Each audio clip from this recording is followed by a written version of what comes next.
बिस्मिल्लाहिर्रहमानिर्रहीम। पुशजान ऑटोमेटा, बस हम अपने कोर्स के अखीर की तरफ बढ़ रहे हैं। 4-5 लेक्चर्स हो रहे हैं इंशाल्लाह ताला। ये 3 लेक्चर्स हम पुशजान ऑटोमेटा पीडीएस के ऊपर और फिर 2 या 3 लेक्चर्स इंशाल्लाह ताला हमारे होंगे ट्यूरिंग मशीन के ऊपर, और एक लेक्चर शायद हमारा हो कॉन्टेक्स्ट सेंसिटिव लैंग्वेज के ऊपर। ये हो सकता है ट्यूरिंग मशीन वाले टॉपिक में ही कवर कर दूँ, मोस्ट प्रोबेबली ऐसा ही होगा क्योंकि सारी बात है सेमेस्टर एंड हो रहा है, तो कुछ ना कुछ तो हमने सेमेस्टर के एंड तक पढ़ा हो इनको, ठीक है ना। कम से कम एक एक टॉपिक को टच तो किया हो हमने थोड़ा बहुत। तो पीडीएस शुरू करते हैं, लेकिन पीडीएस में जाने से पहले हम खुद से एक अपना मॉडल बनाएंगे और फिर बाद में हम उसको एक्सटेंड करेंगे कुछ और एडिशंस करके पीडीए के अंदर, ठीक है।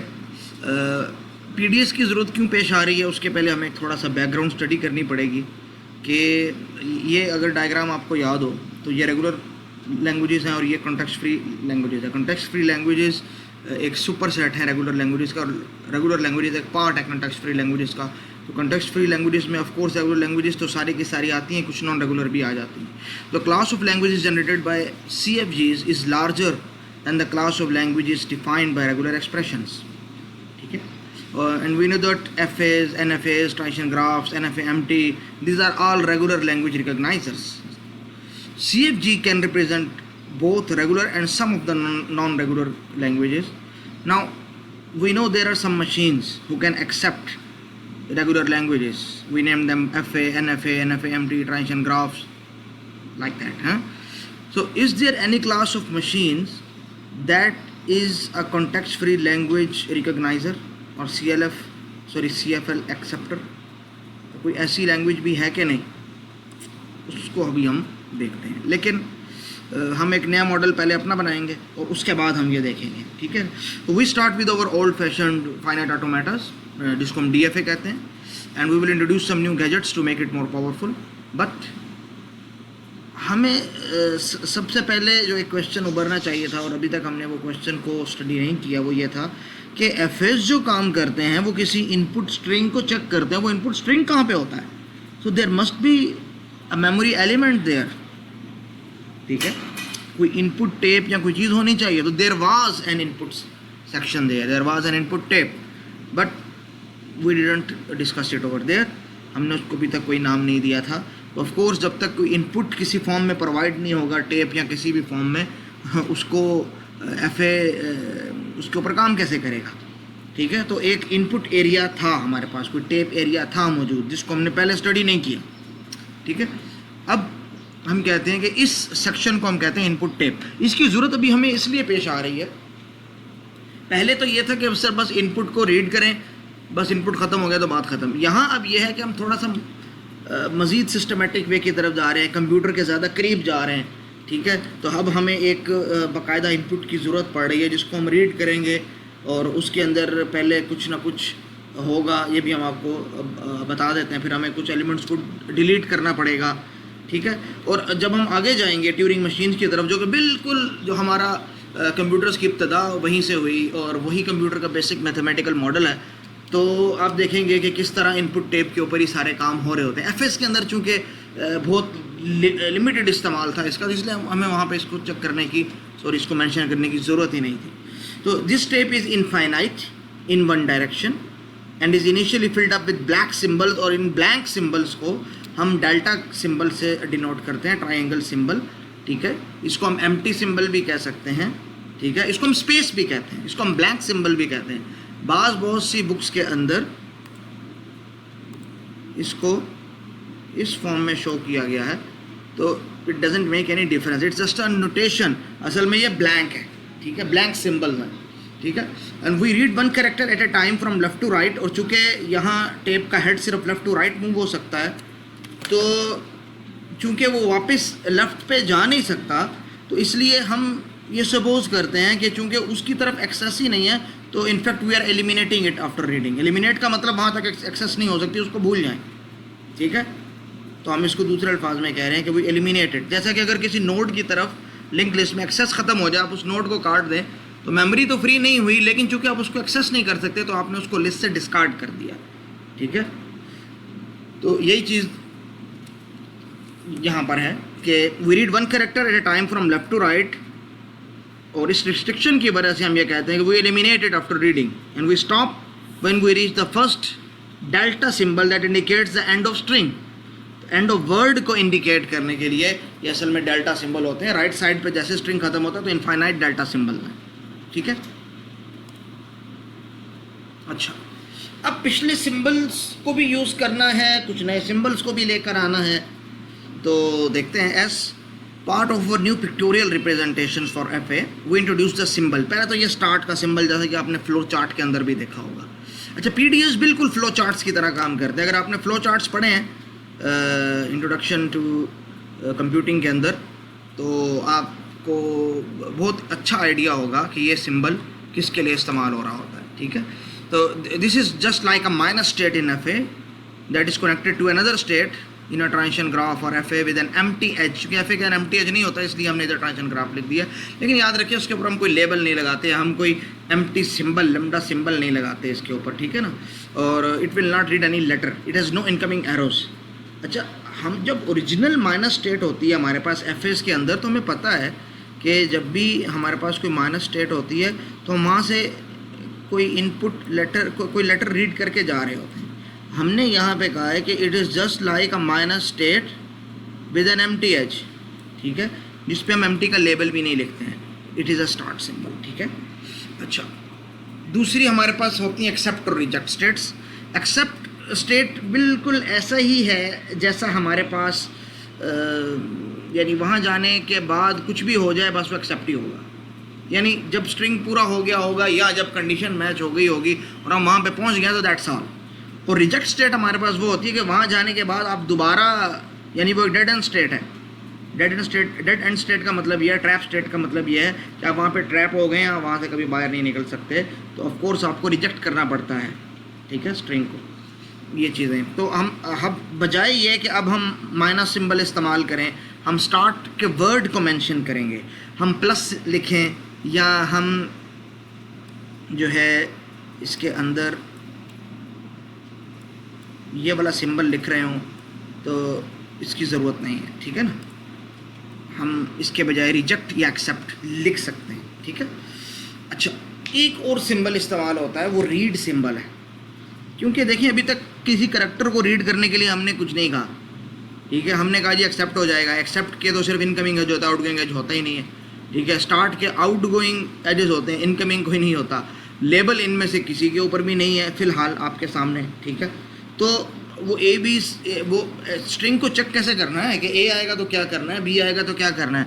तो आपने फ्लो चार्ट्स के अंदर भी देखा होगा, एक डायमंड सिंबल इस्तेमाल होता है एज अ डिसीजन बॉक्स के रीड करो करेक्टर, उसके बाद देखो अगर A आया है तो इस ब्रांच पे चले जाओ, B आया है तो इस ब्रांच पे चले जाओ, अगर स्ट्रिंग ख़त्म हो गया है, डेल्टा सिंबल आ गया तो इस ब्रांच पे चले जाओ, ठीक है। तो read state is use to read any input letter और a delta symbol means a space, a blank symbol, and then branch to other states depending upon the letter being read, ठीक है। अब ये अगर एग्जाम्पल से मैं आपको समझा दूंगा तो इंशाल्लाह ताला बड़ी चीज़ आपको वाज़ेह हो जाएगी इंशाल्लाह ताला। New representation of above finite automata, जिसको हमने अपनी रिप्रेजेंटेशन है हमारी ये, बिल्कुल अभी तक हम PDA की तरफ नहीं गए हैं।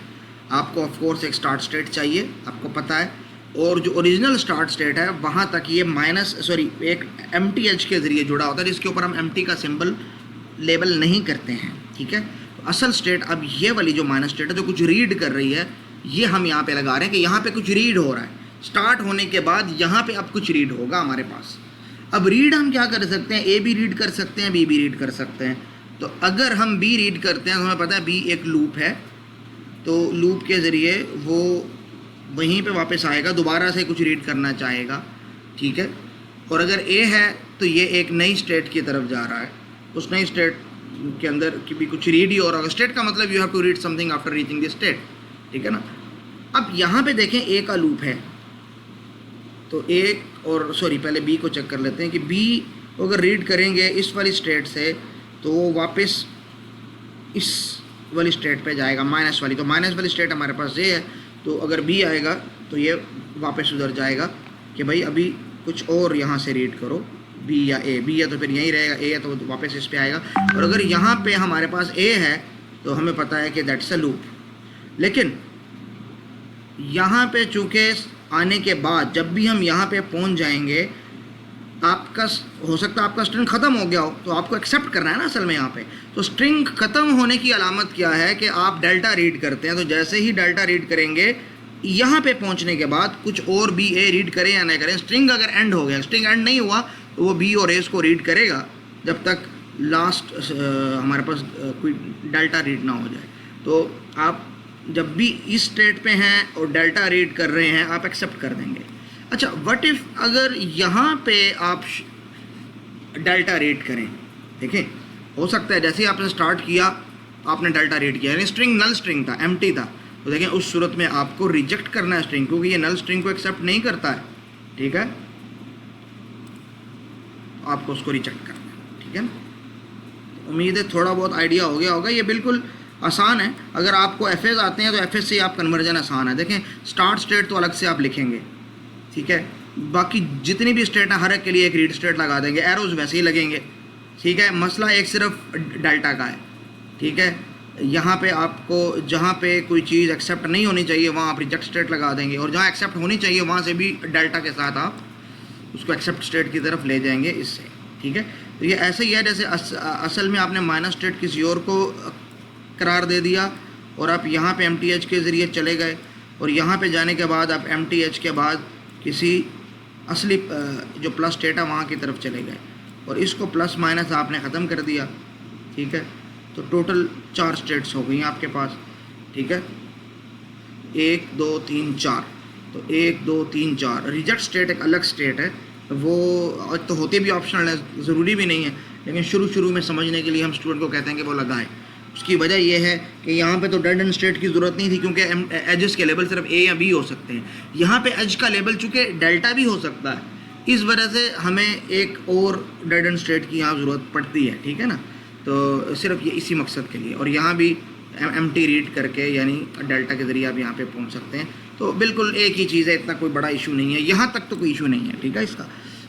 अच्छा, अब एक एग्जांपल आप लोग खुद कर लें, लेकिन उससे पहले याद रखें ये पीडीएस नहीं है, इसको हम एक खुद से नाम दे देते हैं, इट्स अ डीएसक्यू ऑटोमेटा। ठीक है, एक नया ऑटोमेटा हमने बनाया है, एफए की एक नई रिप्रेजेंटेशन, जिसके अंदर हर स्टेट को हम डायमंड सिंबल से शो करते हैं। एजेस वैसे ही होते हैं, बस एक डेल्टा का इजाफा है, और माइनस प्लस स्टेट्स को हम स्टार्ट और एक्सेप्ट स्टेट, और ट्रैप या डेड एंड स्टेट को हम रिजेक्ट स्टेट के तौर पे हमने एक नया नाम दिया है। बाकी सेम वही चीज़ है, ज़र्रा बराबर इसमें कोई फ़र्क नहीं है।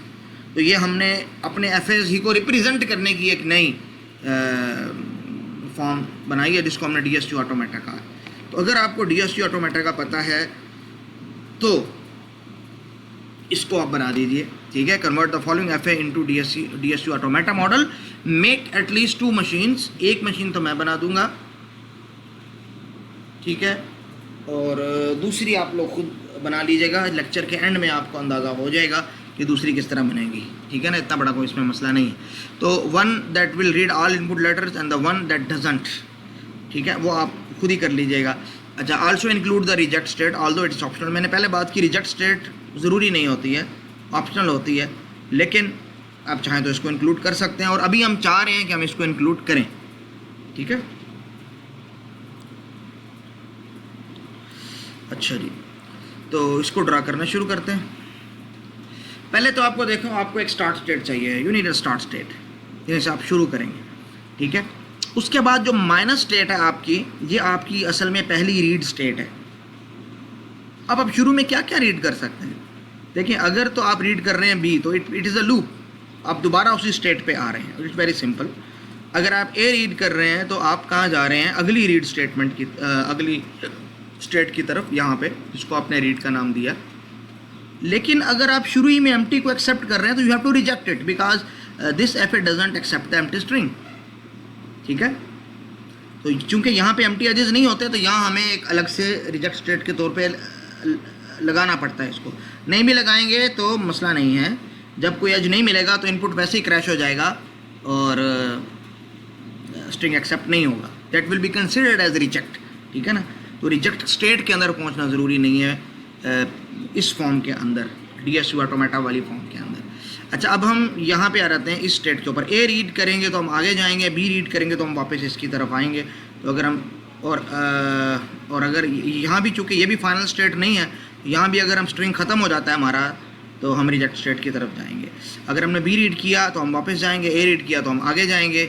अगली जो स्टेट है हमारे पास रीड, ये चूँकि हमारे पास प्लस स्टेट है तो यहाँ से एम्प्टी रीड करके आप एक्सेप्ट कर सकते हैं। यानी स्ट्रिंग अगर ख़त्म हो गया है यहाँ पे तो वेल एंड गुड। और अगर स्ट्रिंग ख़त्म नहीं हुआ है तो आप ए और बी को बारी बारी रीड करते जाएं। जब पूरी तरह रीड कर लेंगे तो तब आप आखिर में आपके पास रीड करने के लिए एम्प्टी बचेगा। तो it is ant a problem, in fact कोई प्रॉब्लम नहीं है ये, ठीक है ना।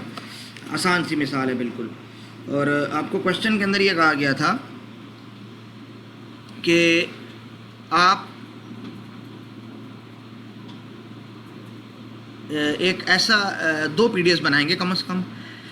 एक वो जिसके अंदर सारे लेटर रीड करना ज़रूरी हैं, दूसरा एक रीड करना ज़रूरी नहीं है। तो ये पॉइंट मैं आखिर में आपको क्लियर करूँगा, जिसके बाद ये कोई मसला नहीं है, सिर्फ ये वाला पोर्शन आपको उड़ाना है इतना सा, ठीक है। तो वो आपको कैसे उड़ाना है तो वो आपको पता चल जाएगा इंशाल्लाह। ये सारा नहीं उड़ाना, इसमें ये एजेस, ये 2 एजेस उड़ाने हैं बस, ठीक है ना। तो वो आपको इंशाल्लाह आइडिया हो जाएगा आगे चल के, ठीक है ना। अच्छा, अब एक और इसकी टास्क कर लेते हैं। और टास्क जब मैं करवा रहा होता हूँ तो मैं ये उम्मीद कर रहा होता हूँ, और ये मैं बार बार बोलता हूँ और बार बार एक चीज़ को कहना अच्छा नहीं होता, लेकिन सिर्फ आप लोगों के फ़ायदे के लिए, कि टास्क खुद करें। एग्जाम्पल चूँकि मैं करवाने के बगैर टास्क नहीं करवाता हूँ, तो मैंने पहले एग्जाम्पल करवाई है, उसके बाद पहले टास्क करवाई है और फिर ये दूसरी टास्क करवा रहा हूँ। तो I expect and I hope कि आप लोग खुद से सॉल्व करने के बाद अपना आंसर चेक करते हैं। इसको ज़हन में रखिएगा, इसमें सरासर आप लोगों का फ़ायदा है, ठीक है। तो लेट्स मूव ऑन, ठीक है। इसका सोल्यूशन देखते हैं। पहले आपको स्टार्ट स्टेट चाहिए, वेरी सिंपल स्टेप, पहला स्टेप। और उसके बाद आपको आपकी रीड स्टेटमेंट चाहिए जो आपकी पहली स्टेट को डिनोट करती है, ठीक है। अब देखिए, यही स्टेट आपकी फाइनल स्टेट भी है, तो इसका मतलब अगर आपके पास स्ट्रिंग यहीं पे ख़त्म हो जाता है, यानी नल स्ट्रिंग रीड करते हैं, तो एम्प्टी एक्सेप्ट होना चाहिए, ठीक है। तो ये तो बड़ी सिंपल सी कंडीशन थी, ठीक है।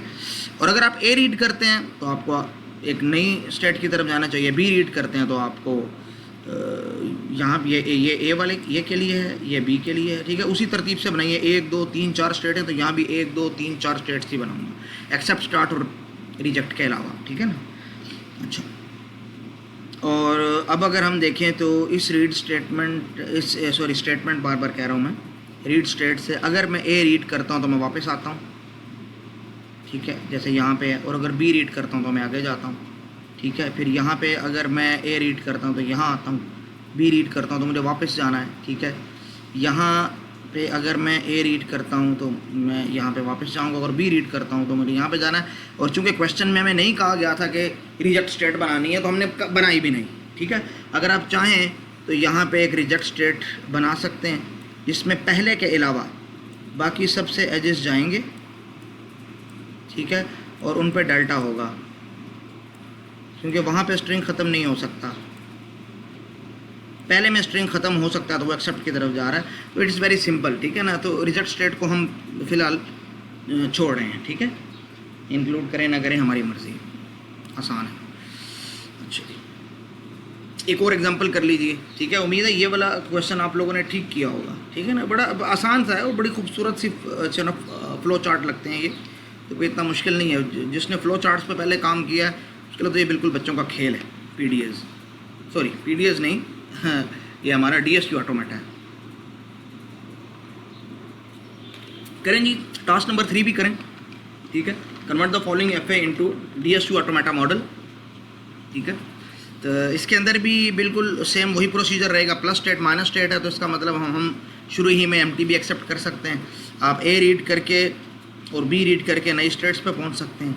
फिर वहाँ से आप ए रीड कर चूँकि ये वाली स्टेट भी हमारे पास प्लस स्टेट है, तो यहाँ से भी एम्प्टी रीड करके आप इसी एक्सेप्ट पे पहुँच सकते हैं। तो एक्सेप्ट आप मल्टीपल एक्सेप्ट स्टेट्स भी बना सकते हैं। यहाँ पे एक्सेप्ट बना लिया, इसके लिए अलग एक्सेप्ट बना लिया, इसका डेल्टा एज वहाँ पे मोड़ दिया, तो कोई इशू नहीं है इसमें, ठीक है ना।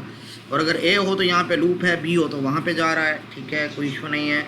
वहाँ से अगर हम देखें तो ए लूप है, बी हो तो नई स्टेट पे जा रहा है, यहाँ पे ए का लूप है और बी हो तो इस स्टेट पे आ रहा है। तो इट इज़ वेरी सिंपल, ठीक है ना, बहुत आसान है, बहुत इजी, ठीक है, बिल्कुल बच्चों का खेल है। अगर आपने इतना ऑटोमेटा पढ़ लिया अल्हम्दुलिल्लाह, तो ये चीज़ इतना, ये कन्वर्जन आपको कुछ नहीं कहेगी।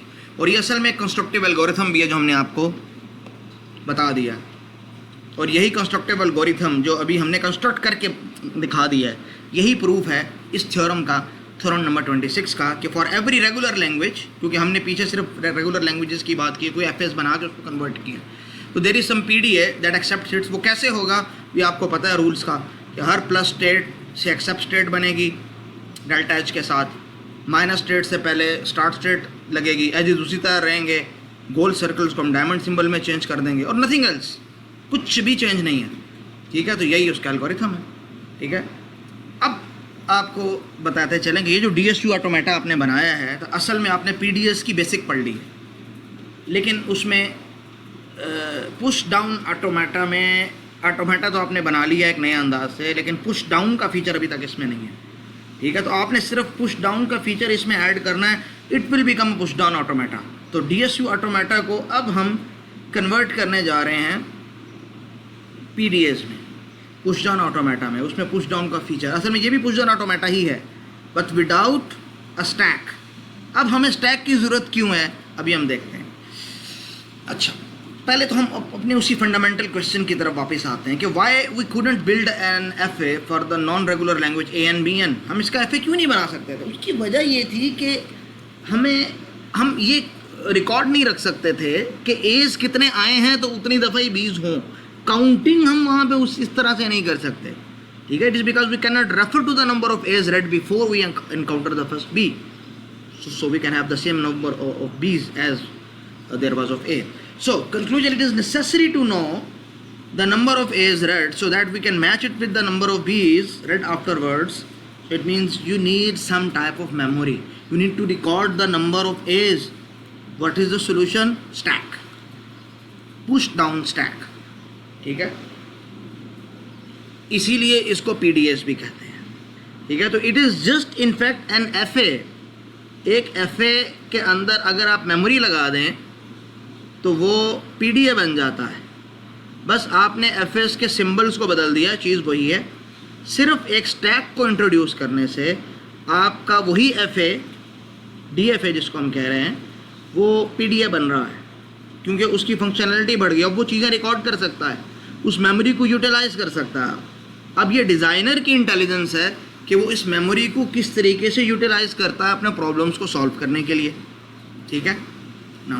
अब ये सारा बोझ आ जाएगा आप लोगों के ऊपर, डिज़ाइनर के ऊपर, क्योंकि आप लोग मशीन डिज़ाइन करते हैं, ठीक है। तो अब इम्तिहान आप लोगों का है, टूल्स आपको सिखाना हमारा काम है, यूटिलाइज करना आप लोगों का काम है, ठीक है। तो आ जाते हैं जी। A push down stack is a place where input letters or any other information can be stored until we want to refer to them again. अच्छा, इनिशियली स्टैक भी इनपुट टेक की तरह बिल्कुल एम्प्टी डेल्टा सिंबल्स से भरा होता है, ठीक है, और इनफाइनाइट होता है डाउनवर्ड्स। पुश ऑपरेशन, और आपको पता है स्टैक के दो ऑपरेशन है, push and pop. Push operation is use to add new symbols to the top of the stack. जब आप स्टैक के टॉप पे कोई चीज़ पुश करेंगे तो जाहिर बात है बाकी सारी चीज़ें पुश डाउन हो जाएंगी, जिस तरह का मॉडल है हमारे पास, ठीक है। और pop operation, it takes the letter at the top of the stack out of the stack, ठीक है ना, और उसको रीड करके आउट कर देता है। तो ये ऑपरेशन आपने पहले पढ़े हुए हैं। अब स्टैक आपको पता last in first out structure होता है। तो इस डायग्राम के मुताबिक आपने पहले A को पुश किया था, फिर B को, फिर C को, फिर D को, और सबसे रिसेंटली आपने B को पुश किया। और इसी को वर्टिकल फॉर्म के बजाय आपको अगर आसान लगे तो आप उसको हॉरिजॉन्टल फॉर्म में भी शो कर सकते हैं। दिस भी includes top of the stack, top left, sorry extreme left पे या बिल्कुल टॉप पे आपका टॉप ऑफ द स्टैक होगा। तो for the sake of easiness we may display the contents of the stack horizontally. ये आपकी मर्जी, आपको जिस तरह से आसान लग रहा हो, ठीक है। अब स्टैक्स के दो ऑपरेशन है, पॉप, पुश और पॉप। तो पुश और पॉप के लिए भी आपको ऑफ कोर्स सिंबल्स तो चाहिए, ठीक है। अब देखिए, पुश एक सिंपल प्रोसेस है, एक चीज़ को पुश कर दिया स्टैक के ऊपर, इट रिक्वायर्स नथिंग मोर। और पॉप असल में एक चीज़ स्टैक के टॉप को रीड किया जा रहा है, तो जो रीड का सिंबल था वही पॉप का सिंबल होगा, और पुश का सिंबल सिंपली एक प्रोसेसिंग बॉक्स होगा, जैसे फ्लोर चार्ट के अंदर होता है। It simply pushes A to the top of the stack, nothing more. Pop operation चूँकि टॉप को रीड कर रहा है और उसको रिमूव भी कर रहा है, ठीक है, तो इस वजह से इसको हमने उसी सिंबल से यूज़ किया जो सिर्फ दरम्यान में पॉप लिखा है, है ये रीड है ये रीड वाला सिंबल ही, क्योंकि ये भी असल में रीड ही कर रहा है, रीड करके रिमूव कर रहा है। तो रीड वाला सिंबल भी यही करता है कि इनपुट टैप से करंट सिंबल को रीड करके रिमूव कर देता है। पॉप भी यही काम कर रहा है कि स्टैक के टॉप से सिंबल को रीड करके रिमूव कर देता है, या रिमूव करके रीड कर देता है, जो भी आप समझ लें, ठीक है ना। ए बी और इस तरह इसके भी, जिस तरह रीड के मुख्तलिफ आउट गोइंग एजेस हो सकते हैं, इसके भी हो सकते हैं। पुश का क्या होगा कि अगर कहीं से इसको पुश, अगर किसी बेस पे ये पुश हो रहा है तो ये सिंपल पुश करके आगे मूव फॉरवर्ड करेगा, और इसका कोई ऐसा काम नहीं है, ठीक है ना। तो अब हम जब ये दो चीज़ें इंक्लूड कर रहे हैं तो it is now a pure push down automata. पहले भी पीडीए ही था, लेकिन without a stack, without a memory feature, ठीक है। इनपुट मेमोरी तो थी, लेकिन स्टैक मेमोरी नहीं थी, वर्किंग मेमोरी नहीं थी हमारे पास, ठीक है ना। और उस वर्किंग मेमोरी के बगैर भी वो है तो पीडीए का मॉडल ही, ठीक है। लेकिन कंप्लीटनेस उसमें तब आएगी जब आप उसके अंदर कोई स्टैक इंक्लूड करते हैं। बहरहाल उसके बगैर भी उस तरह की शेप्स का अगर कोई मॉडल बना होगा तो उसको पीडीएस ही कहेंगे, ठीक है। तो ये एक एग्जांपल है आपके पास, this is the PDA for a n b n, ठीक है। आपके पास एफ ए तो नहीं बन सकता था इसका, लेकिन आपके पास देखें पीडीए बन गया a power n b power n का, ठीक है। तो अब ये काम कैसे कर रहा है, इसकी वर्किंग कैसे है, ये मैं आपको समझाता हूँ। पहले तो देखिए आपने ये करना है कि आपको इसकी वर्किंग समझना, जब इसकी वर्किंग समझ जाएंगे तो ये चीज़ आपके सामने बिल्कुल आसान हो जाएगी इंशाल्लाह ताला। एक और काम करेंगे, जितनी रिजेक्ट स्टेट बनी है ना, फ़िलहाल इसको कोई तवज्जो ना दें, ठीक है। इसको कोई तवज्जो ना दें फ़िलहाल, आप समझे सिर्फ एक एक्सेप्ट स्टेट ही है। समझ जाएंगे तो उसके बाद फिर जितनी मर्जी रिजेक्ट स्टेट ऐड कर लें। अब देखें हमारा वर्किंग ये होगी कि जितने एज हैं उतने बीज होने चाहिए। तो जितने एज हैं आप शुरू में जितने एज रीड करेंगे उतने एज ही स्टैक में पुट करते जाएं। सपोज़ आपने 5 एज को स्टैक पर पुट किया हुआ है, पुश किया हुआ है 5 एज। अब आप जब, तो आपका वर्ड क्या है, A5 B5 जो इस लैंग्वेज के अंदर है, यानी 5 एज और 5 बीज, ठीक है। आपने उसको एक्सेप्ट करवाना है इसके ज़रिए, देखना है कि ये दावा है कि ये ए एन बी एन के लिए पीडी है, तो हम देखते हैं वाकई है कि नहीं। तो देखें आपने 5 एज को रीड किया, 5 एज पुश कर दिए, जैसे ही पहला बी आएगा अब आप देखना शुरू कर दें। पहला बी आया, पहला ए पॉप करें, अगला बी आया, अगला ए पॉप करें, उस तीसरा बी आया, तीसरा ए पॉप करें, चौथा बी आया, चौथा ए पॉप करें, 5वां ए आया, 5वां बी पॉप करें। जब इनपुट ख़त्म हो जाएगा आखिर में रह जाएगा डेल्टा, जब स्टैक भी एम्प्टी हो जाएगा तो आखिर में रह जाएगा डेल्टा। जब इनपुट भी डेल्टा है और स्टैक पे भी डेल्टा है, तो इसका मतलब कि जितने एज थे उतने ही बीज, जितने एज पहले थे हमने इसमें पुट किए, फिर इसी के मुताबिक हम चेक करते रहे। 5 एज से 5 ए स्टैक पे लोड कर दिए। अब आगे चेक किए 5 ही बीज हैं कि नहीं, अगर तो 5 और हर बी हर ए को पॉप कर रहा है, तो 5 बीज के बाद 5 ए ख़त्म हो जाने चाहिए, ठीक है। आखिर में इधर भी एम्प्टी बचना चाहिए, इधर भी एम्प्टी बचना चाहिए। तो if this is the case तो ये एक्सेप्ट करेगा कि जो रीड कर रहे हैं वो भी एम्प्टी है और जो पॉप कर रहे हैं वो भी एम्प्टी है। हाँ, अगर आपने मिसाल के तौर पे ए ज़्यादा पुश कर दिए थे, मीन्स A6 थे हमारे पास और B5 थे, तो इसका मतलब कोई ना कोई ए खाली रह जाएगा। तो जब स्ट्रिंग ख़त्म होगा तो एक ए एक्स्ट्रा में पड़ा होगा, तो उस सूरत में ये रिजेक्ट हो जाएगा, ठीक है। इसी तरह अगर हमारे पास ए कम थे और बी ज़्यादा थे तो हमारे पास रीड करने के लिए अब भी बी होगा, लेकिन पॉप एम्प्टी हो रहा होगा क्योंकि एज तो पहले ही ख़त्म हो गए होंगे, तो तब भी ये रिजेक्ट हो जाएगा, ठीक है ना। और अगर ए 20 के बाद हम दोबारा से कोई ए रीड कर रहे हैं, A5 B4 फिर ए, तो दोबारा एक दफ़ा ए रीड हो जाने के बाद जब एक दफ़ा बी आ गया तो दोबारा कोई ए रीड नहीं होगा। अगर ए रीड हो रहा है तो वो भी रिजेक्ट हो जाएगा। अब आपको थोड़ी सी वर्किंग समझ में आ रही होगी, ठीक है। अगर तो पहला स्टेप ये है कि जितने एज आपने रीड किए हैं उतने ही एज पुश कर दें। तो स्टार्ट करते हैं, ए रीड करेंगे ए, उसको पुश करेंगे 2 3 4 5, ठीक है। उसके बाद जैसे ही पहला बी आएगा तो अब देखें एक एक ए पॉप करते जाएं। बी आया, ए पॉप किया, बी आया, ए पॉप किया, बी आया, एक पॉप किया, 5 हो गए। उसके बाद अगर एम्प्टी रीड हो रहा है, स्ट्रिंग ख़त्म हो गया और पॉप भी एम्प्टी है तो एक्सेप्ट करेगा। इसके अलावा जो भी पॉसिबिलिटीज़ हैं सबको वो रिजेक्ट कर रहा है। आप इसको एक दफ़ा गो थ्रू हो जाएं, बड़ी इजी एग्जांपल है इसकी, ठीक है ना। ये मैं आपको सिमुलेट करके बता देता हूँ। तो टास्क नंबर 4 मैंने वैसे तो ये A5 B5 भी सिमुलेट कर दिया है, लेकिन थोड़ा ज़्यादा अच्छे अंदाज में ताकि आपको वर्किंग समझ में आ जाए। तो टास्क नंबर 4 है show that the input string A3 B3 और in other words A B is accepted by the following machine. तो हम उसको देखते हैं। अब आपके पास स्टैक इनिशियली एम्प्टी है और आपके पास ये है इनपुट टेप, ठीक है। इनपुट टेप में अब सबसे पहले आप करैक्टर रीड कर रहे हैं ए। तो जब आप ए करैक्टर रीड कर रहे हैं तो स्टार्ट, आपने पहला करैक्टर रीड किया और जैसे ही रीड किया तो आपको क्या करना पड़ रहा है, पुश करना पड़ रहा है ए। तो आपने देखें स्टैक पे ए पुश कर दिया। अब दोबारा से रीड स्टेट पे गए। आपसे एक करैक्टर जब रीड हो गया तो अगली दफ़ा हम उसको, हमने कहा था रिमूव कर देंगे, इसलिए हमने इसको रिमूव कर दिया। तो अगला ए रीड किया है तो एक और ए पुश कर देंगे। यहाँ पे देखें दूसरा ए मौजूद है, ये ख़त्म हो जाएगा। जब तीसरा ए रीड करेंगे तो तीसरा ए पुश करेंगे, 3 ए पुश हो गए यहाँ पे। अब देखें जो अगला करैक्टर रीड होने वाला है वो है बी, और बी को रीड करने के बाद हम पॉप कर रहे हैं ए को, तो पहला ए रिमूव हो जाएगा। हम यहाँ पे आ गए, ठीक है। और जब रीड कर लिया है तो ये बी भी रिमूव होना चाहिए अगले स्टेप में। अगला बी जब हम रीड करेंगे तो फिर हम देखेंगे पॉप क्या होना चाहिए। पॉप हमारे पास ए हो रहा है तो हम दोबारा से यहाँ पे पहुँच गए हैं, ठीक है। अगला बी अगर हम रिमूव कर रहे हैं लास्ट बी, तो आखिरी वाला ए भी पॉप हो गया है, ठीक है। और हम यहाँ पे मौजूद हैं। अब हमारे पास कुछ भी नहीं है क्योंकि बी रीड कर लिया, इसको हम अब रिमूव कर रहे हैं। अब हमारे पास देखें स्टैक भी एम्प्टी है और इनपुट टेप का जो हेड है वो भी ब्लैंक करैक्टर की तरफ पॉइंट कर रहा है। तो but we read a b और delta symbol, we read delta symbol. और उसके बाद if we pop the delta symbol it means both were equal, ठीक है। यहाँ पे कोई ए नहीं बचना चाहिए, वहाँ पे कोई एक्स्ट्रा ए नहीं होना चाहिए, दोनों इक्वल होना चाहिए। आप इसको एक्सेप्ट कर लेंगे, ठीक है ना, ये वर्किंग। अच्छा यहाँ पे ये एक चीज़ लिखी हुई है बी, कि बी को पॉप करें। आपने कभी बी को पुश किया था? हमने तो कभी बी को पुश किया ही नहीं है यहाँ पे।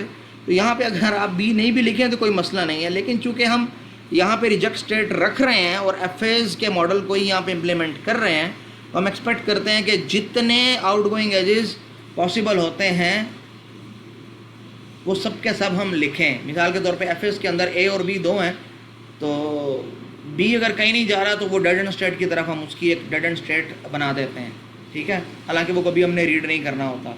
इसी तरह हम कभी बी पॉप नहीं करेंगे, लेकिन चूँकि पॉसिबिलिटीज़ 3 हैं कि या तो ए रीड ए पॉप हो सकता है, या बी पॉप हो सकता है, या डेल्टा पॉप हो, इसलिए हमने तीनों मेंशन कर दिए हैं। But it doesn't make any difference अगर आप इसको ना भी शामिल करें। अगर आप सिरे से रिजेक्ट स्टेट को ना भी रखें तो कोई इशू नहीं है, ठीक है ना। इल्ला ये कि आपको फोर्स किया जाए क्वेश्चन के अंदर कि आप ऐसे करें, लेकिन ये कोई इतनी मुश्किल चीज़ नहीं है जिससे कोप करना आपके लिए इतना मुश्किल, ठीक है। तो आखिरकार आपने इसको एक्सेप्ट कर लिया।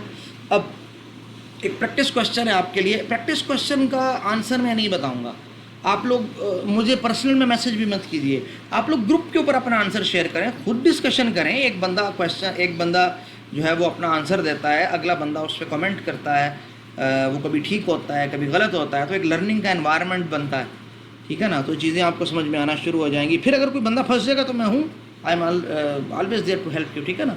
तो what is the language recognized by the following PD है, ये आपको तलाश करनी है।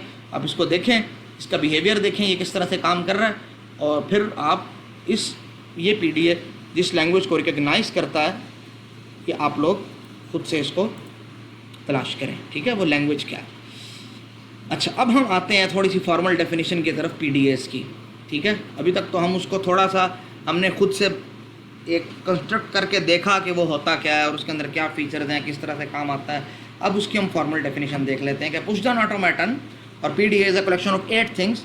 Number 1, there must be an alphabet of input letters, ठीक है, तो एक अल्फ़ाबेट होना चाहिए इनपुट लेटर्स का। नंबर 2, एन इनपुट टेप, एक इनपुट टेप होना चाहिए which is infinite in one direction.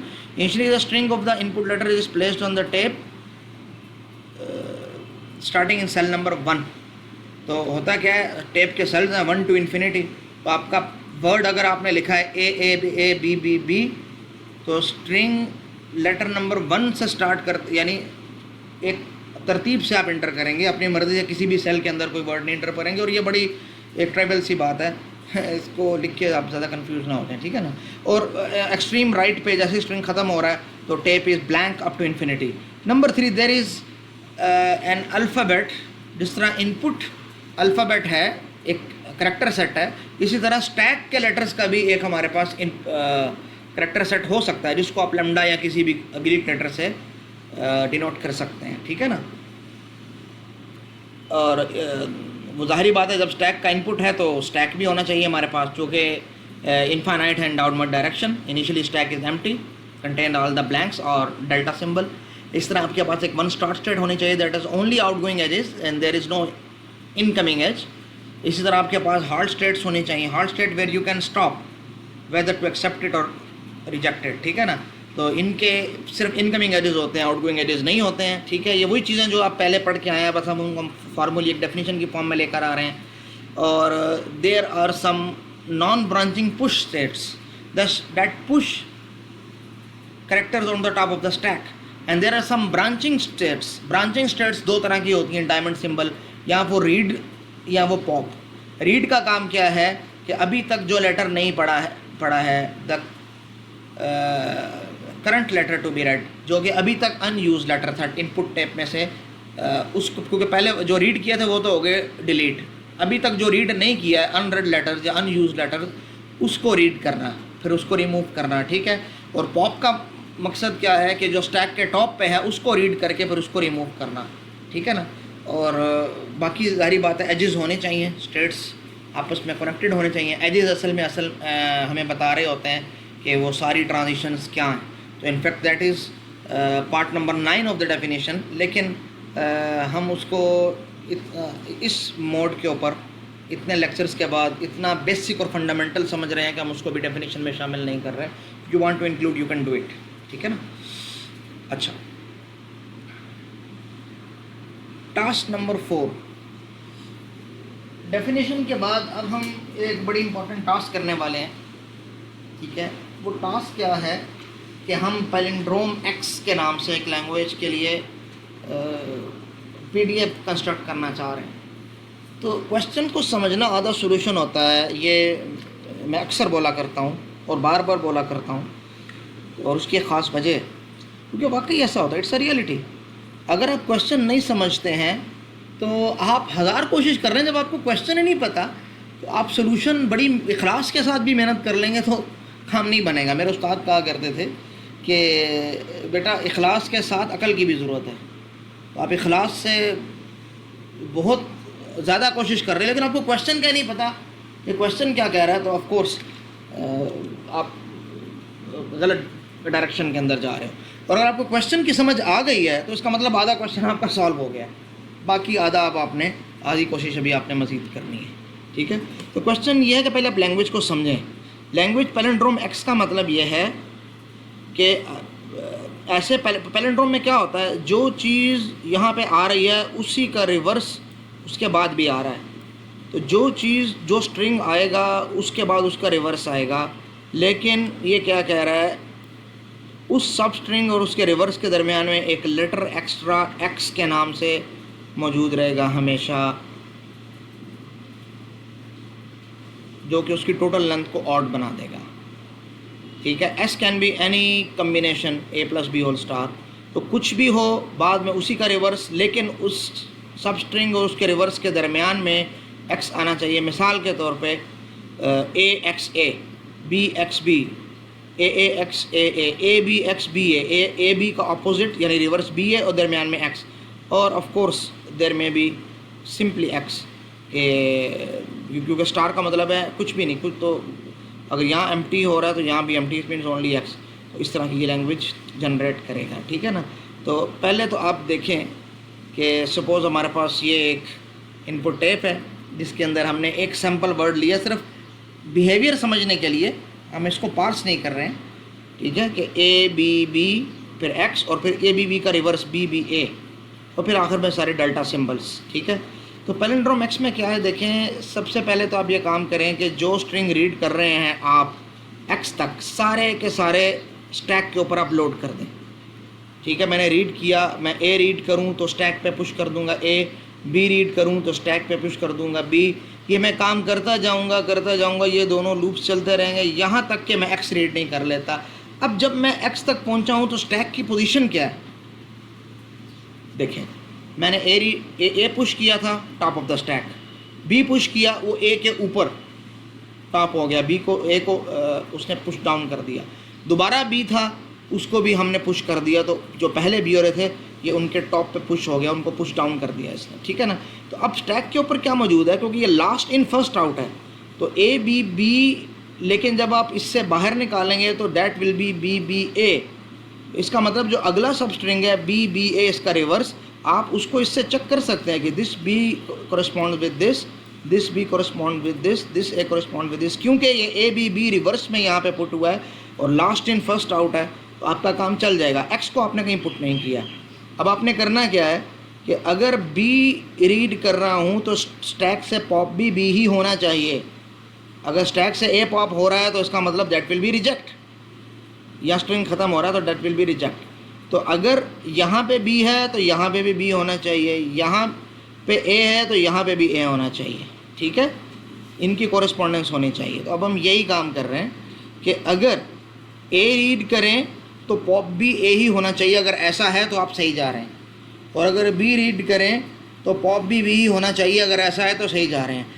At the end जब आप सब रीड कर लेंगे इसी तरतीब से, देखें अगर इस तरतीब से नहीं होगा, हमने रिजेक्ट स्टेट इंक्लूड नहीं किया, अगर ए रीड करने के बाद ए पॉप नहीं हो रहा है तो बाकी जो दो पॉसिबिलिटीज़ हैं वो बी और डेल्टा वाली वो ऑटोमेटिकली रिजेक्ट स्टेट में जा रही हैं, हम रिजेक्ट स्टेट को यहाँ इंक्लूड नहीं कर रहे हैं, वो ऑप्शनल है वैसे भी।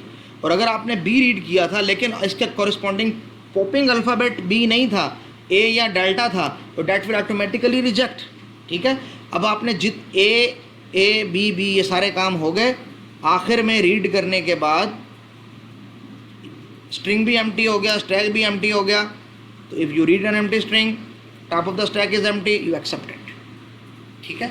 तो क्वेश्चन को समझना आधा सोल्यूशन है, कोई मुश्किल नहीं है ये, ठीक है। अब एक दफ़ा और थोड़ा सा गो थ्रू हो जाएंगे इस लेक्चर से, एक दफ़ा फिर इसको सुन लेंगे, तो मुझे उम्मीद है ये आपको बिल्कुल आसान लगेगा, क्योंकि जितनी अल्हम्दुलिल्लाह हमने मेहनत पीछे कर ली है तो एफएस के अंदर, ट्रांजिशन ग्राफ्स के अंदर, तो अब ये इंशाल्लाह ताला को इतना बड़ा मसला होना नहीं चाहिए, ठीक है ना। बहुत इजी चीज़ है, स्टैक से तो वैसे भी आपकी वाकफियत बहुत पुरानी है, ठीक है ना।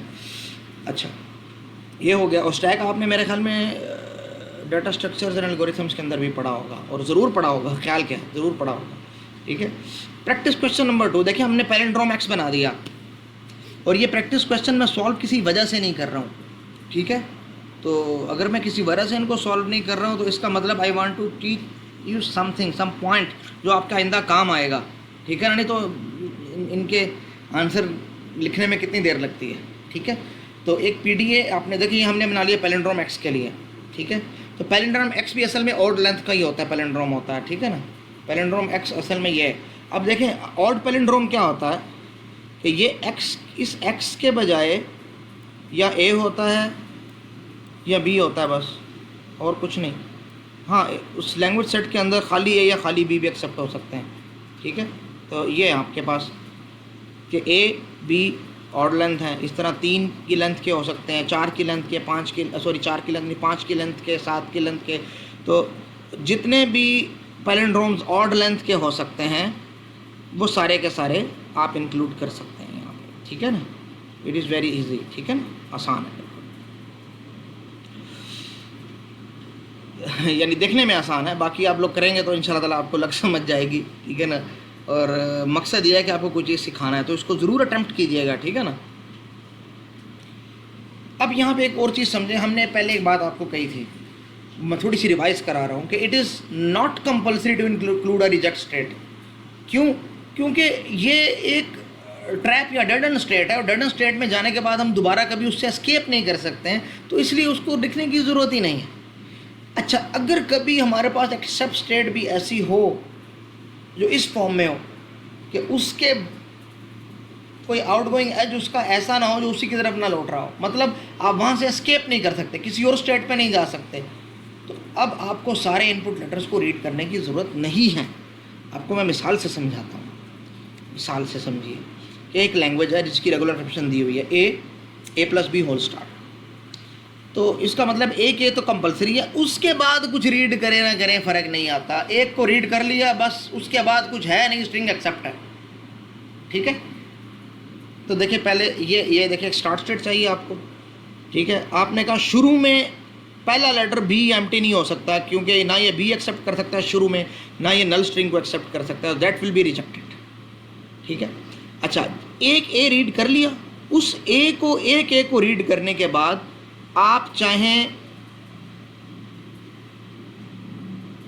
तो एम्प्टी रीड करके एक्सेप्ट कर लें अगर कुछ भी नहीं है तो, और अगर ए और बीज हैं कुछ तो ए और बीज रीड करते जाएं जब तक के एम्प्टी ना हो जाए। जैसे ही आपके एम्प्टी लेटर्स आना शुरू हो जाएंगे, ब्लैंक लेटर, तो आप उसको एक्सेप्ट कर लीजिएगा। बड़े सिंपल सा इसका वो है, पीडीए है। लेकिन अच्छा एक हमने और चीज़ पढ़ी कि रिजेक्ट स्टेट को बनाना ज़रूरी नहीं है। ठीक है, तो हम इसको ऑफ कोर्स छोड़ सकते हैं। तो बोथ ऑफ दीज, ये और ये दोनों सेम है। तीसरी चीज़ जो मैं आपको यहाँ बताना चाह रहा हूँ, ये वाला पॉइंट लास्ट वाला, if we can not escape the accept state once entered we do not need to read all the input letters. हमें यहाँ पे देखें, हमें पता है कि एक ए के बाद कुछ भी आ जाए आपने करना एक्सेप्ट ही है, आप रिजेक्ट की तरफ नहीं जा सकते। तो खामखा सारे लेटर्स रीड करने की क्या ज़रूरत है, आप सिंपल इस तरह लिख दो कि स्टार्ट किया, एक ए रीड किया तो बस एक्सेप्ट कर लो, बाकी सब रीड करने की ज़रूरत नहीं है। तो ये भी ठीक है, ये भी ठीक है। एफएज में ये ठीक नहीं होता, एफएज के अंदर आपको सारा फाइनल स्टेट में पहुंचने के बाद भी हर कैरेक्टर को रीड करना ज़रूरी होता है। पीडीए के अंदर ये ज़रूरी नहीं है। मैं आपको अब यहाँ ये पॉइंट बताना चाह रहा हूँ। ठीक है, तो ये इसका एफए था कि माइनस स्टेट है, तो ये आपकी स्टार्टिंग स्टेट है माइनस। यहाँ से आप ए रीड करके प्लस स्टेट की तरफ पहुँच सकते हैं, बिल्कुल पहुँच गया जी। और बी रीड करके डेड एंड स्टेट की तरफ, तो वो इंक्लूड करने की ज़रूरत नहीं थी। जब आप प्लस स्टेट पे पहुँच गए तो देखें, अब आप ए रीड करें या बी रीड करें, आपने हमेशा एक्सेप्ट ही करना है। जब एक्सेप्ट ही करना है तो पीडीए हमें यह फैसिलिटी देता है कि आप सारे रीड ना करो। ठीक है, और अगर आप चाहो तो आप इंक्लूड कर दो इस तरह की कोई स्टेट। ठीक है, तो ये एक थ्योरम भी है इसी नाम से, जो इंशाल्लाह ताला हम उसको देख लेंगे। ठीक है, तो ये एक पॉइंट उम्मीद आपको क्लियर हो गया होगा, बड़ा आसान सा पॉइंट था। अब आ जाते हैं हम अपनी एक दो टास्क की तरफ, फिर हम अपना लेक्चर एंड कर देंगे। ठीक है, आसान सा टॉपिक था आज के, तो इतना मुश्किल ही नहीं था, क्योंकि इतनी बेस अल्हम्दुलिल्लाह हमारी मजबूत हो चुकी है अब कि ये चीज़ें अब हमारे लिए इंशाअल्लाह ताला अल्लाह के फजल से इतनी मुश्किल नहीं रही हैं। पहले तो आप ये इतना बड़ा जंबो साइज़ का जो है पीडीए देखें, और इसमें आपको घबराने की कोई ज़रूरत नहीं है। ठीक है, आपका काम क्या देखें, ये टास्क ये है कि show that the following strings are accepted और नॉट। तो वो एक्सेप्ट करेंगे या नहीं करेंगे, ये काम तो आपके लिए मैं नहीं कर सकता भाई, ये खुद ही कर लो। मैं ये गाइड कर दूंगा कि what is the language accepted and I will give you the CFG। ठीक है, ये आप खुद चेक कर लो। अच्छा मज़े की बात है, जब आप ये खुद चेक कर लोगे ना, तो आपको खुद ही अंदाज़ा हो जाएगा कि ये लैंग्वेज क्या है और इसकी CFG क्या बनेगी। लेकिन फिर भी मैं थोड़ा सा आपको गाइड कर देता हूँ। देखें, स्टार्ट में जब आप जाएंगे तो you will read an empty, तो एक्सेप्ट हो जाएगा, इसका मतलब नल स्ट्रिंग एक्सेप्ट हो रहा है, पहली बात। अच्छा, अगर आप एक ए रीड किया है तो एक ए को पुश भी करेंगे। अगर आपने दो एज को रीड किए हैं तो दूसरे, यानी जब तक बी नहीं आता पहला, आप जितने भी एज हैं सबको पुश करेंगे।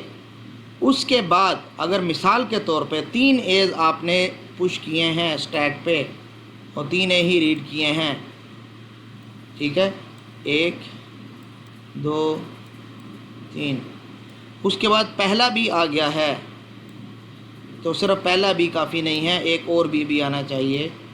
और जैसे ही आपने 2 बीस को रीड किया तो एक ए को आप पॉप कर देते हैं।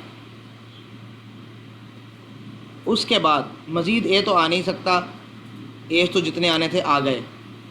एक बी को दोबारा रीड करें, हमने कहा जी एक बी को और रीड कर लेते हैं, और एक दूसरा बी और रीड करें। तो जैसे ही 2 इकट्ठे बीज आपने रीड किए, आप एक ए को और पॉप कर देंगे। रिजेक्ट स्टेट को छोड़ दें सारी, जहाँ कुछ नहीं होता वो रिजेक्ट होता है, तो ये इतनी रिजेक्ट स्टेट आपको कंफ्यूज करेंगी। ठीक है, अच्छा अब एक ए आपने पॉप करवा लिया, आप यहाँ पे हैं। अब देखें, रीड आपने अगर ए करेंगे रिजेक्ट हो जाएगा, तो हमें पता है यहाँ पे ए तो आ नहीं सकता इनपुट में, तो इनका मतलब आपको इनपुट बी ही रीड करना है। तो अगर आप बी रीड करेंगे तो एक नहीं 2 बी रीड करेंगे, और जैसे ही 2 बी रीड करेंगे वो एक ए जो बाकी रह गया था उसको भी आपने पॉप कर दिया और स्टैक में रह गया सिर्फ डेल्टा। और यहाँ भी कह रहे हैं एक्सेप्ट तक जाने के लिए एक ही कंडीशन है कि रीड भी डेल्टा हो, एक्सेप्ट भी डेल्टा हो। तो यहाँ भी डेल्टा हो यानी स्ट्रिंग ख़त्म हो गया हो और स्टैक भी एम्प्टी हो। तो हमें इसका बिहेवियर ये बता रहा है कि ये लैंग्वेज क्या है। अगर ए 3 है तो बी कितने होंगे, 6 होंगे, यानी 20 की तादाद हमेशा ए से डबल रहेगी। क्यों? पहले हमने जितने एज थे वो पुश किए, फिर हर 2 20 के लिए एक कोड आते रहे, फिर 2 20 के लिए एक कोड आते रहे, फिर 2 20 के लिए एक कोड आते रहे। तो इसका मतलब कि 20 डबल होंगे एज से और एज पहले आएंगे, बाद में कोई दोबारा ए नहीं आ सकता। तो ये असल में लैंग्वेज क्या बनेगी इसकी, AN B⁻2n, कि अगर 2 एज हैं तो B कितने होंगे, 4 होंगे, A1 है तो B 2 होंगे, A3 हैं तो B 6 होंगे। ठीक है, तो ये लैंग्वेज आसान थी और इसकी जो है ग्रामर भी बहुत इजी है। ठीक है, कि S कैन बी एम्प्टी क्योंकि नल स्ट्रिंग एक्सेप्ट हो सकता है, और A B B और एक्सेप्ट हो सकता है। और इसी तरह S को मज़ीद A B में एक्सपेंड करेंगे तो हर एक A के लिए 2 B's आ रहे हैं, और ये चूँकि दरमियान से एक्सपेंड हो रहा है तो इसका मतलब A's, all the A's will be followed by B's and we know that number of B is double than the number of A's। आपके पास ये लैंग्वेज AN B⁻2n आ जाएगी। ठीक है ना, इजी सी। अच्छा, एक चीज़ याद रखिएगा कि CFG से PDA बनाना आसान हमारा है, लेकिन PDA से CFG बनाना बहुत टाइम कंज्यूमिंग भी है और बहुत बड़ी बड़ी ग्रामर्स बनती है जिसमें बड़े यूज़लेस चीज़ें भी होती हैं, और वो एक पूरा प्रोसेस है जो भी तक चूँकि हमने पढ़ा नहीं है, इसलिए इसकी तो मैं आपको ग्रामर बनाने के लिए नहीं कहूँगा, लेकिन लैंग्वेज जो एक्सेप्ट कर रहा है वो मैं आपको ज़रूर इसकी बता दूंगा। स्ट्रिंग्स आप लोग खुद देख लीजिएगा, स्ट्रिंग्स आपके लिए मैं इधर रीड करके नहीं बताऊंगा एक्सेप्ट तक पहुंच रहा है कि नहीं पहुंच रहा है, ये सिमुलेशन अब आपको आती है। तो व्हाट इज़ द लैंग्वेज, हमें ये देखना है। तो हम ये देखते हैं, देखें एक ए रीड किया तो उसको पुश कर दिया जब तक एक बी रीड नहीं करेंगे। इसका मतलब कि एज तो हम कुछ रीड करेंगे ही करेंगे, ठीक है ना। तो एज तो हम कुछ रीड कर रहे हैं, मिसाल के तौर पे हमने 3 एज रीड कर लिए हैं और तीनों को हमने पुश कर दिया किसके ऊपर, स्टैक के ऊपर। ठीक है, और बाकी स्टैक इनफाइनाइटली एम्प्टी से भरा हुआ है। ठीक है, ये तो अभी चुके, अभी इसको पूरा करना है इनपुट को। और उसके बाद एक बी रीड करना ज़रूरी है हमारे पास। उस बी रीड करने के बाद आपने एक ए पॉप कर दिया, फिर आप ए रीड करें या बी रीड करें आपको मसला नहीं है, आपने ए रीड किया या बी रीड किया, इट मेक्स नो डिफरेंट, लेकिन आप एक और ए पॉप करेंगे। फिर आप ए या बी में से कुछ भी रीड कर लें, कोई फ़र्क नहीं पड़ रहा उसको। ठीक है, और आप एक और ए पॉप करेंगे। एट द एंड जब आपका रीड भी एम्प्टी हो जाएगा और पॉप भी एम्प्टी हो जाएगा तो ये एक्सेप्ट हो जाएगा। अब देखें लैंग्वेज का बिहेवियर क्या है कि जितने एज हैं उसके बाद उतनी ही लेंथ बाद में भी होनी चाहिए। अगर 3 एज हैं तो उसके बाद लेंथ भी 3 ही होनी चाहिए। ठीक है, लेकिन उनकी स्टार्टिंग बी से होगी, उसके बाद ए बीज में से कुछ भी हो सकता है। ठीक है, तो हम इसको किस अंदाज से लिख सकते हैं, the language of all string starting with some A's if any, क्योंकि एम्प्टी भी एक्सेप्ट हो रहा है, followed by any combination of the same number of characters. 5 A's थे तो इसके बाद ए या बी के लेंथ 5 के जितने पॉसिबल कम्बिनेशन है वो सारे, सिर्फ एक रिस्ट्रिक्शन कि वो स्टार्ट बी से होंगे। पहले जो उसके यानी एज के बाद आने वाला जो पहला करेक्टर है वो बी होगा। ठीक है, तो दैट इज़ द लैंग्वेज। ठीक है ना, तो आपको थोड़ा सा पीडीएस के अंदर जो है ना इनसाइट आपकी थोड़ी सी गहरी होनी चाहिए इसको देख के, ताकि आपको अंदाज़ा हो जाए लैंग्वेज का। मुश्किल नहीं है इंशाल्लाह ताला। अगर आप ये एग्जांपल्स करेंगे ना सॉल्व, तो आपको खुद ही समझ में आ जाएगा कि हाँ ये वाकई यही लैंग्वेज है, बात ख़त्म हो जाएगी। ठीक है ना, मज़ीद मुझे समझाने की ज़रूरत ही नहीं पड़ेगी। अब एक आज का लास्ट प्रैक्टिस क्वेश्चन, और ये प्रैक्टिस क्वेश्चन आप लोग खुद करेंगे। ठीक है ना, इसका आंसर मैं नहीं दूँगा, आप ग्रुप के ऊपर इसका सोल्यूशन पोस्ट करेंगे, उसके ऊपर आप कमेंट करेंगे तो फिर मैं इंशाल्लाह आपको गाइड कर दूंगा। हमें पता है कि पीडीएस के अंदर सिर्फ और सिर्फ एक स्टैक ही होता है, या नहीं होता या होता है, तो एक होता है बस, 2 नहीं हो सकते। और उससे हम AN BN तरह की लैंग्वेजेस हमने पहले अभी एक्सेप्ट करके आए, इक्वल लैंग्वेज। ठीक है, इक्वल ऑर्डर। अब AN, BN और AN हमें पता है कि कॉन्टेक्स्ट फ्री लैंग्वेज नहीं है, कॉन्टेक्स्ट सेंसिटिव लैंग्वेज है, जो कि PDA से एक्सेप्ट नहीं हो सकती, क्योंकि PDA तो कॉन्टेक्स्ट फ्री लैंग्वेज है, उसके लिए एक्सेप्टर है। तो AN, BN और AN तो कॉन्टेक्स्ट सेंसिटिव लैंग्वेज है ना, इसकी CFL बन सकती है, तो जब CFL नहीं बन सकती तो PDA भी नहीं बन सकता। क्योंकि इसमें हमें दो जगह चाहिए मेमोरी, भाई जितने A हैं उतने ही B होने चाहिए एक जगह, और फिर उतने ही A दोबारा होने चाहिए, दो मेमोरीज चाहिए। तो हम एक स्पेशल टाइप का PDA बना सकते हैं जिसके अंदर दो स्टैक्स हों, हमारा काम चल जाएगा। अगर आपके पास दो स्टैक्स हों तो आप AN, BN और AN का आंसर तलाश कर सकते हैं।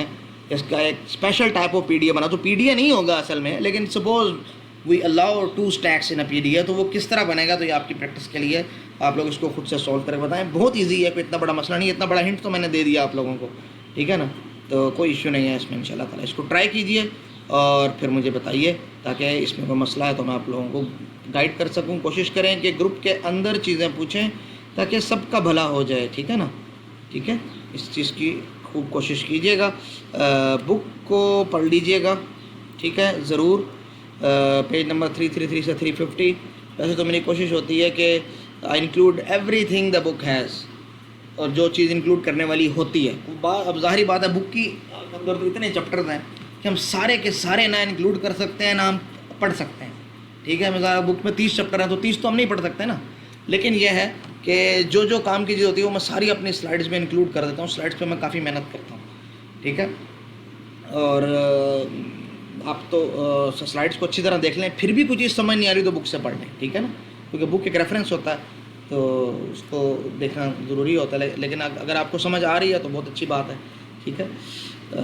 क्वेश्चंस को कीजिए, तीनों प्रैक्टिस क्वेश्चंस, और तीनों प्रैक्टिस क्वेश्चंस को करना ज़रूरी है। ये मैं असाइनमेंट के तौर पे नहीं दे रहा हूँ, ये मैं आपको क्विज़ के तौर पे नहीं दे रहा हूँ, लेकिन इससे आपको PDS की समझ अच्छी तरह से आ जाएगी, और इन क्वेश्चंस को आपने आज ही सॉल्व करना है, ठीक है। उसकी वजह यह है कि कल के लेक्चर में ज़ाहिर बात है इन्हीं से रिलेटेड इनके सोल्यूशन या कुछ आगे चीज़ें बढ़ जाएंगी, तो अगर आप वो लेक्चर देख लेंगे तो फिर ये प्रैक्टिस क्वेश्चन देने का फ़ायदा नहीं होगा, ठीक है। तो इनको आज ही प्रैक्टिस क्वेश्चन को सॉल्व कर लें ताकि आपका काम आसान हो जाए और आपको अगले लेक्चर से पहले ही इन तीनों क्वेश्चंस के आंसर मालूम हो, ठीक है ना। तो अपना ख्याल रखिएगा, ठीक है। एग्ज़ाम की तैयारी अच्छे तरीके से करते रहें। फ़ी अमान अल्लाह, अस्सलाम वालेकुम।